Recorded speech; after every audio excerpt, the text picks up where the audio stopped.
Alex, 7 ans, et ses parents jouent dans leur salon, comme n'importe quelle famille, ou presque. Car Alex souffre d'une forme d'autisme, diagnostiquée à l'âge de 2 ans. Il ne parle pas et reste dans sa bulle. Bonjour. Bonjour. Depuis quelques semaines, ses journées sont rythmées par des visites. Annie Pimol est bénévole. Cette retraitée vient pour jouer avec lui dans une pièce spécialement dédiée et dans un but bien précis, briser son isolement. Nous, notre rôle, c'est d'imiter tout ce qu'il fait. C'est pas de l'inciter à faire quelque chose, c'est d'imiter tous ses gestes. Dès qu'il écrit, on écrit. Dès qu'il va au tableau, on va au tableau. Comme il voit qu'on va faire la même chose, au bout d'un moment, il va avoir son regard qui vient vers nous. Et c'est à ce moment-là qu'on peut faire une petite différence, un petit plus, un écrit ou quelque chose sur une feuille pour essayer de lui faire des progrès. La séance dure 1h30. Elle est filmée et Sandrine, la maman, peut la suivre en temps réel. Alex est avec sa bénévole et il cherche son contact. Donc c'est beau de voir qu'il n'est pas du tout dans sa bulle, il est vraiment en lien avec elle. C'est une bonne séance, c'est ce que cherche la méthode 3I. 3I comme interaction individuelle et intensive. Importée des États-Unis, cette méthode veut resociabiliser l'enfant par le jeu. Bonjour. Bonjour, la séance est finie. En France, elle n'est pas reconnue par les autorités médicales, mais soutenue par l'association Autisme Espoir vers l'école. Chaque séance fait l'objet d'un compte-rendu détaillé.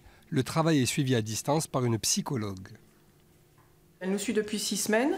Donc toutes les semaines, j'envoie des vidéos. Elle fait le compte-rendu. Elle contacte les bénévoles joueurs.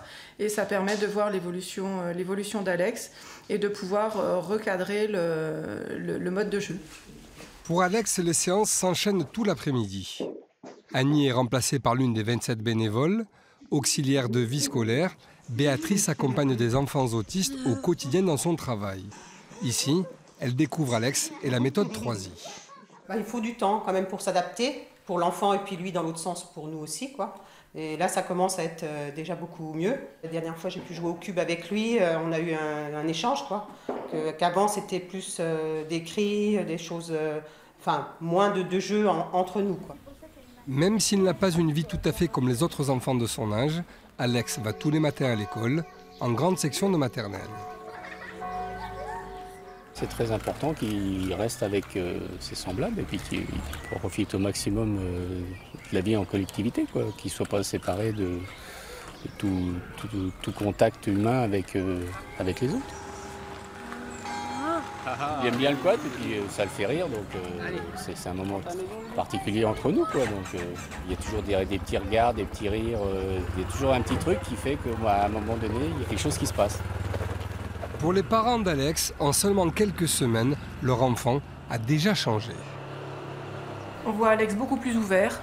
Il est beaucoup plus sonore, donc c'est vrai qu'on commence à entendre des syllabes. Il y a une musique de son qui est très agréable à entendre pour nous. L'espoir, c'est que ça aille crescendo et que ça ne s'arrête pas. Et que j'entende un maman, oui. Mais les vacances approchent. Alex et ses parents cherchent de nouveaux bénévoles pour assurer cet été des séances quotidiennes matin et soir.